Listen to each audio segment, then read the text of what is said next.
రాజకీయాల్లో శాశ్వత శత్రుత్వం అలాగే శాశ్వత మిత్రుత్వం అనేది ఉండదు. పక్కనుండే నాయకులు ఎల్లకాలం మిత్రులుగా ఉండరు, ఎల్లకాలం శత్రువులుగాను ఉండిపోరు. ఎప్పుడు ఎలాంటి పరిస్థితి వస్తుందో ఎవ్వరికీ తెలియదు. ఏపీలో ఇప్పుడు ఆ ఇద్దరు నాయకుల పరిస్థితి చూస్తే సరిగ్గా ఇలాగే అనిపిస్తోంది. అప్పుడు ఒకే పార్టీలో కలిసి పనిచేశారు. ఇప్పుడు వేరువేరు పార్టీల్లో ఉంటూ ప్రత్యర్థులుగా మారిపోయారు. ఒంగోలు రాజకీయాల్ని ఒక రేంజ్లో ఉడికించేస్తున్నారు. ఇంతకీ ఎవరా నాయకులు, ఏంటా వేడి? అప్పట్లో ఒకే పార్టీ సభ్యులు, ఇప్పుడు పొలిటికల్ ప్రత్యర్థులు. ఒంగోలులో వేడెక్కిన రాజకీయం.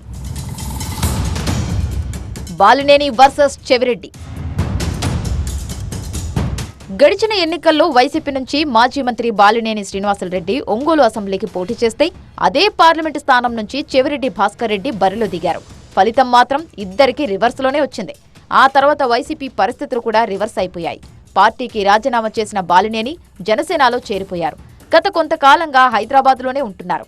ఇక ఒంగోలు ఎంపీ స్థానంలో పోటీ చేసి ఓడిన చెవిరెడ్డి భాస్కర్ రెడ్డి సొంత జిల్లా చిత్తూరులో ఉంటూనే అప్పుడప్పుడు ఒంగోలుకు వచ్చి వెళ్తున్నారు. అయితే గతంలో ఒకే పార్టీలో ఉన్న ఈ ఇద్దరు నేతలు ఇప్పుడు పరస్పరం వ్యతిరేక శిబిరాల్లో ఉంటూ రాజకీయాల్ని వేడెక్కిస్తున్నారు. గత ప్రభుత్వం పైన అప్పట్లో తీసుకున్న నిర్ణయాలపైన ఆరోపణలు గుప్పిస్తూ పొలిటికల్ గా సంచలనం రేపారు బాలినేని. దానికి అదే స్థాయిలో కౌంటర్ ఇస్తూ కయ్యానికి కాలు దువ్వారు చెవిరెడ్డి భాస్కర్ రెడ్డి. బాలినేని అవినీతి చిట్టా తమ దగ్గర ఉందంటూ చెవిరెడ్డి చేసిన హెచ్చరిక మరింత మంటలు రాజేసింది. అయితే ఈ ఇద్దరు నేతల వైరం ఈనాటిది కాదంట.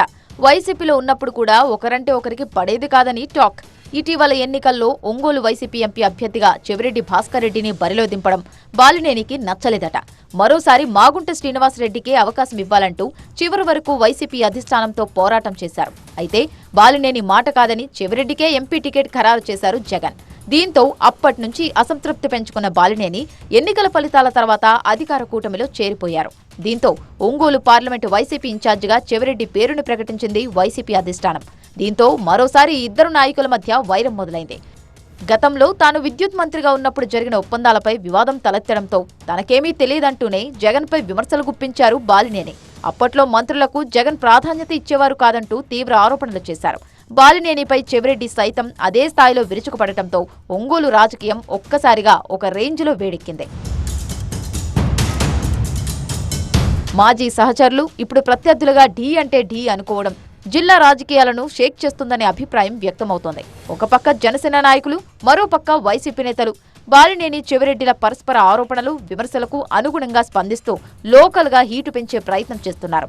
బాలినేనికి మద్దతుగా ఆయన ప్రధాన అనుచరుడు జనసేన నాయకుడు గొర్రెపాటి శ్రీనివాసరావు రంగంలోకి దిగితే, చెవిరెడ్డి తరపున ఒంగోలు అసెంబ్లీ వైసీపీ ఇన్ఛార్జ్ చుండూరి రవి రంగంలోకి దిగారు. దీంతో అగ్రనేతల నుంచి కార్యకర్తల వరకు ఒంగోలులో వైసీపీ వర్సెస్ జనసేన అన్నట్టుగా మారిపోయింది పొలిటికల్ సిచ్యువేషన్.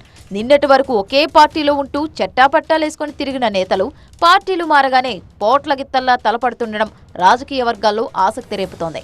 ఇప్పటికే జనసేన తరపున యాక్టివ్ కావాలనుకుంటున్న బాలినేని ఆ స్థాయిలోనే వ్యూహాలు రచిస్తున్నారు. ఇటు అధిష్టానం నమ్మకాన్ని బొమ్ము చేయకుండా మరోసారి సత్తా చాటాలని చెవిరెడ్డి సిద్ధమవుతున్నారు. ఇది ఎక్కడిదాకా వెళ్తుందో చూడాలి మరి.